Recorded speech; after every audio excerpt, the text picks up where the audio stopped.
Welcome, deep divers. Ever thought about what happens when your favorite gritty detective show gets injected with a dose of ancient magic? Where, the smell of blood isn't just evidence, it's like a personal alarm bell going off. Well, today, that's exactly the kind of world we're diving into. We're exploring some really compelling excerpts from Caitlin Kittredge's urban fantasy Nightlife. hmm Think of this as your fast track to understand this hidden, sort of neon-soaked world. It's packed with magic, complex characters, and honestly, some surprisingly deep insights. Yeah, and our mission today is to really get under the skin of it all. We'll look at the world building, the characters, the mystery, absolutely. But more than that, we want to pull out how the supernatural stuff is tangled up with this really gritty city setting. It tells us a lot about prejudice, power, identity, those aha moments, Yeah. not just a plot summary. Exactly. And for you, our listener, we know you love getting knowledge quickly but thoroughly. So we promise a clear path, an engaging chat, and details that'll stick with you. Ready to peel back the layers. Okay, let's jump right in.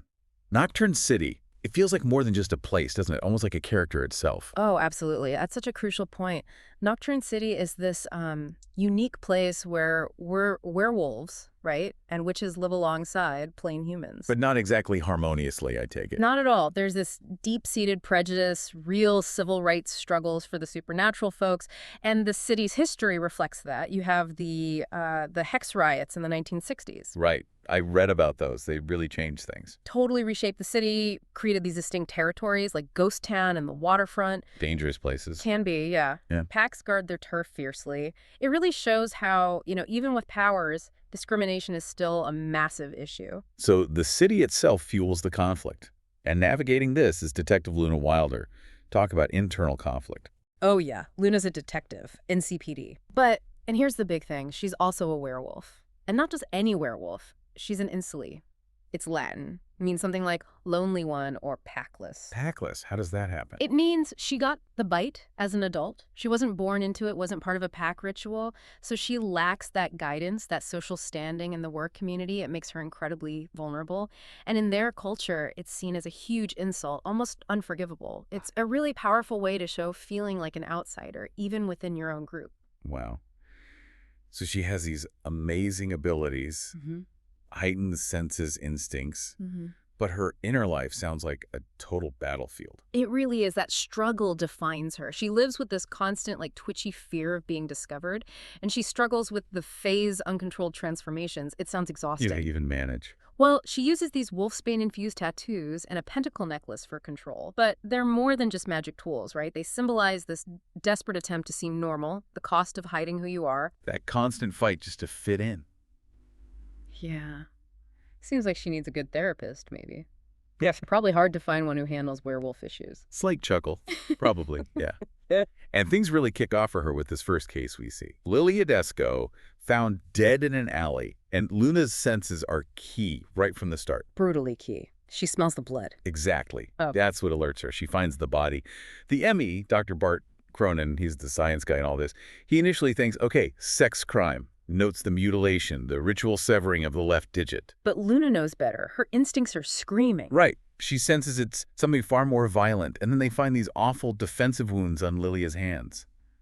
Luna has this thought, good girl, you fought like hell. It just paints this incredibly brutal picture. It's not just murder, it's ritualistic, something dark. Her instincts are picking up signals the regular police miss entirely. Precisely. Sets the stage immediately. Okay, so the initial scene is grim, but then the autopsy comes back, and it adds this whole other layer of horror, doesn't it? It really does. This is where Dr. Cronin, Mr. Just the Facts, finds something deeply disturbing. Lilia didn't just die from the attack. She died from a high-dosage Percodan with a diazepam chaser. Diazepam, isn't that? An animal tranquilizer. Yeah, Cronin points it out. Oh, God. So the implication is he drugged her first. Exactly. Yeah. Kept her docile enough for him to take his time. And made her watch. Yeah. That's monstrous. Truly sadistic. And the severed finger just confirms that ritual element. This is calculated, not just random violence. So do they have any leads? They get a hit pretty quickly. Prints on Lilia's skin point to a guy named Dmitry Sandovsky, What's his deal? described as hard lines, broken nose, shaggy dark red hair, Fu Manchu biker mustache. Apparently Luna finds him kind of sexy. Glucose. Even in the middle of all this, okay. Wait, he was Lilia's former associate. They'd been arrested together for pimping before. Puts him in a gray area, morally Well, speaking. and Luna, being Luna, doesn't just wait for orders, right? Mhm. Especially since she's suspended. Yeah, she got suspended for insubordination, clashed with a sexist colleague and her prejudiced captain, Roanberg. Classic Luna. So yeah, she goes rogue, tracks Dimitri down herself, right into Red Backpack territory in the waterfront. Super dangerous move. What happens when she finds him? It's intense. They're at this place, the club ride or die. Luna actually uses her werewolf dominance, this latent power she has, to put another pack member, Neil, in his place. Wow. So she confronts Dimitri. He tries to arrest him. But Dimitri claims he didn't even know Lilia was dead, and then he says something about wanting pack justice. Pack justice. So werewolf law versus human law. Exactly. It throws this whole other conflict into the mix. Then, before she can react, he phases, turns into this big red-furred wolf, and just bolts, escapes. Showcasing his power, leaving Luna with more questions than answers, and then things get really personal for her. Yeah, the danger comes right to her doorstep. She's attacked in her own home. By who? Or what? A masked attacker. And they use a silver bullet. Silver. Bad news for a werewolf. Causes immense burning pain, confirms it's magical, targeted, and the attacker doesn't just leave. They leave a physical mark on her chest saying, now you're marked and we see everything you do. That's terrifying, like a magical tracking device. Worse, her cousin Sunny, the caster witch, the one who does more protective magic, she identifies it later, says it's a mark used by blood witches, dark magic practitioners. Blood witches? What for? To compel or enslave, Sunny calls it. Nasty and evil. So now Luna's not just investigating, she's been branded by this dark magic. She's a target. Okay, so she's marked, attacked. She definitely needs help. Who does she rely on in this world? She's got a small but crucial circle. Her cousin Sunny, definitely. Provides emotional support, magical knowledge from their Grandma Rhoda spell books. Sunny's always trying to help Luna get a handle on the whole werewolf thing. Technical one. Yeah, always pointing out Luna's struggles, trying to help. Then there's Dr. Cronin, the ME. He keeps things grounded with the forensic facts. Science meets magic. Pretty much. And Pete Anderson, the ID lab tech. He's super enthusiastic. He not only identifies Lilia, he finds the really crucial piece. This pattern. Similar unsolved murders from the early 60s. The same MO. Exactly. 6 women, poor foreign background, waterfront area, mutilated bodies, torn throats, severed left index fingers. 1961-62. Wow. Decades ago. And he links it to crimes in the 70s, too, involving someone called the Cedar Hill Killer. So this isn't new. It's something old, maybe something recurring. That changes everything. It absolutely does. Suggests this isn't just one killer, but maybe a legacy or something reawakened. And then there's Dimitri. Yeah. Started as a suspect. Now what? He becomes this really complicated figure. He's the Red Backpack leader, right? And he actually offers Luna a place in his pack, offers her the bite, again, properly this time, to make her one of them. Why? He says she deserves a pack, and significantly, he says he wouldn't make the mistake Joshua obviously did. Joshua. That's who bit her originally, the traumatic one. Exactly. So Dimitri's offering belonging, a proper place, contrasting with her past trauma. It's a huge deal for someone who's insully. But there's tension there, too. Oh, yeah. Mutual attraction, definitely.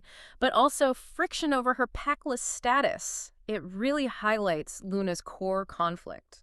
Independence versus that deep need to belong. Okay, so while all this is swirling, Luna gets pulled back into official police work. She does. Reinstated for a new case. High-profile missing person. Stephen Duncan, son of the DA, Alistair Duncan. The stakes just keep rising. Dramatically. Luna finds Stephen, but he's not just missing. He's in Ghost Town, covered in blood, next to another body. Marina. Victim number 3. Victim number 3, same ritualistic mutilations, severed finger, tranquilizers. Oh, no. And this time, Cronin notes, no defensive wounds. Meaning the killer's getting better, more effective with the drugging. Exactly. And Stephen, he just keeps saying, it wasn't me, the word did it. A were? Is he telling the truth? Covering for himself, or is he just a pawn? That's the million-dollar question. But then Luna sees something else. Something crucial. What? On Stephen's neck. A sigil. A demon mark. Infernal influence. Like the killer leaves. Like the killer leaves. But Stephen has no idea it's there. He's completely unaware. Suggesting magic. A glamour. A powerful glamour, yeah. An illusion hiding the mark from him, maybe from others too. This absolutely confirms it's not just murder, it's a deep, magical conspiracy. Mundane policing won't cut it. So this demon mark, the historical pattern, Luna needs more answers. Where does she go? She seeks out an expert, Professor Jacob Hoskins. He's this reclusive academic, knows about ancient What entities. does he tell her? He identifies the force behind the mark, an entity called Megoth. Name means lost beauty. Hoskins describes Megoth as an entity that's bewitched blood witches and bedeviled the rest of us for many thousands of years. Thousands of years. Okay, so this is way bigger than a serial killer. Way bigger. Ancient evil territory. And then Hoskins drops another bombshell. What now? Marcus Levinson, the Cedar Hill killer from the 70s, he was Hoskins' former student. No way. Yeah. Got expelled for stealing a rare blood witch text, became obsessed with summoning Megoth, left the same demon mark on his victims. And Hoskins knew him? Knew him, taught him. Hoskins himself got falsely accused back then, suffered terribly from anti-witch prejudice just because of his association with Levinson. So the current killings are directly linked to Levinson's attempts decades ago. It's the same entity, the same goal. Exactly. It suggests this evil can recur or maybe be passed on. Hoskins warns that before the descent, which sounds ominous, an uncalled demon could pass his power to a blood witch to complete the working. Meaning someone else could be trying to finish what Levinson started, using Megoth's power. Precisely. It makes stopping the current killer absolutely critical, not just for justice, but maybe to prevent some kind of magical catastrophe. So the trail leads from Levinson to who now? Who has the knowledge, the motive? All signs start pointing to someone very powerful, Alistair Duncan, the DA, Stephen's father. The district attorney. Remember, Duncan was Marcus Levinson's attorney back during the Cedar Hill killings. Oh my God, he would have had access to everything. Levinson's notes, his research. Exactly, all the dark knowledge. And then Luna's cousin Rhoda, the powerful witch, she uses a tracking spell, confirms Duncan is connected to the demon mark, and a nightshade vision, like a magical insight, shows Duncan is a blood witch. The DA is a blood witch. Actively trying to summon and control Megoth. The vision even shows him compelling the demon's golden figure. The pillar of the community is the big bad. That's a twist. But wait, what about Reagan Lockhart, the city bigwig who seemed like Duncan's ally? You mentioned another twist there. Yeah, this is where it gets really murky, morally speaking. Lockhart is the masked guy who attacked Luna. He killed Officer Thorpe too. So he, IS, working with Duncan? No, that's the twist. He's not. He reveals himself, or maybe itself is better, as something like a demon hunter. He has his own powerful glamour telepathy. He's actually been trying to stop Duncan, to dispose of him and prevent Megoth's release. So the guy attacking Luna was actually trying to stop the main villain. Pretty much. Trying to send the demon back. It completely messes with the idea of clear good guys and bad guys.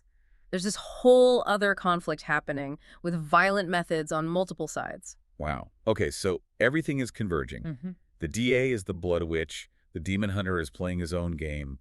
This has to lead to a major confrontation. Absolutely. The deep dive culminates in this incredibly intense, harrowing climax where all these threads smash together. What happens? Luna and Dimitri find Duncan's house. And in his bedroom, 3 more bodies. Mutilated. Same MO. Bringing the total to 6, confirming Duncan is the killer. Undeniably. But then there's Stephen Duncan. The son. What about him? They find him chained in the attic. Duncan forced him to phase, but into this monstrous, malformed work creature. He was just a pawn, tragically manipulated. Oh, that's horrible. Dimitri gets bitten trying to help Stephen. And Luna has to make an impossible choice. She has to kill Stephen to save Dimitri. Oh, God. The cost is just immense for her. Yeah. She's forced into this violence. Exactly. And then the summoning itself.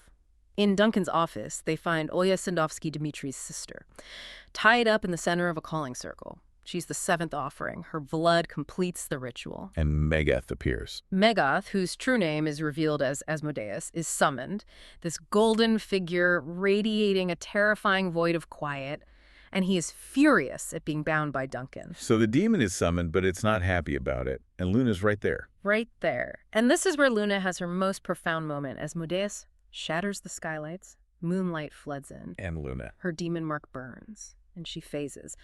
But this time, it's a full, pain-free transformation. She becomes this powerful wart, golden eyes, complete control. Wow, a total shift. And she hears Asmodeus in her mind. He says, do what you must. Leave. Break the binding circle. Free him. Even though she knows disrupting that kind of magic probably means death for her. It's her choice, her ultimate act of agency. So she attacks Duncan. In her full war form, yes. Smashes into him, breaks the circle, freeing Asmodeus from Duncan's control. And what happens to Duncan? And Asmodeus Lockhart? Lockhart, now revealed as Asmodeus in a more human, kind of waxy-looking guise, he simply disposes of Duncan. Just says, ridding this world of you, and then basically blinks out of existence. Efficient, terrifying, and gone. Leaving Luna. Where?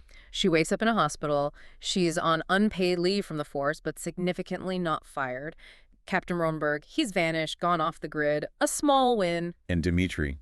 Did he survive the bite from Steven? He did. Luna thought he was dead, but he shows up recovered. So the immediate crisis is over, but the world has definitely changed for Luna. After everything she went through, that transformation, the choices she made, what does she do now? Where does she go from here? That's the big question. Dimitri, seeing her power, her sacrifice, makes her that offer again. The bite. Become a proper redback. He tells her she deserves a pack, that he wouldn't make the same mistakes Joshua did. It's a genuine offer of belonging, community, something she's arguably needed. A chance to finally not be in Soli? To belong somewhere? Exactly. The allure must be huge, especially with her feelings for Dimitri. But Luna's choice. It's different, isn't it? It is. And it shows how much she's grown. She chooses to remain in Soli. Really. After everything. Yeah. She tells Dimitri, I am what I am, and we'll both do what we have to. It's this moment of profound self-acceptance. She embraces her unique identity, packless and all. The final scene shows her on the beach, under the moon, accepting her nature, deciding she'll no longer fear the fade. She's choosing her own path, not the one offered, even if it was offered with love. Precisely. She's owning who she is, finding strength in her singularity, not trying to fit into another box. So the case is closed, Duncan's gone, the demon is free but unbound. And Dimitri's alive. Luna saved the city, essentially, but at great personal cost. She solidified her place as this unique force in Nocturne City, defined by her own rules, her own will. Wow, what a journey. We've walked through Nocturne City's shadows with Detective Luna Wilder, a werewolf battling not just a killer in ancient magic, but her own identity. Yeah, we saw how gritty forensics and dark magic can actually coexist, how trauma can forge a really unique kind of strength. Luna's story is such a powerful look at identity, choice, and finding your place, even if, maybe especially if it's not the place everyone expects you to be. The potent reminder, isn't it, that real strength might come from accepting yourself, all the messy parts included, instead of trying to fit a mold. Absolutely. Which leads to a thought for you, our listener, to maybe chew on. In a world that often pushes conformity, what unique part of your own identity, maybe something you see as a weakness, like Luna's in soli status, could actually be your greatest strength, your own unique power? Something to think about. Until our next deep dive.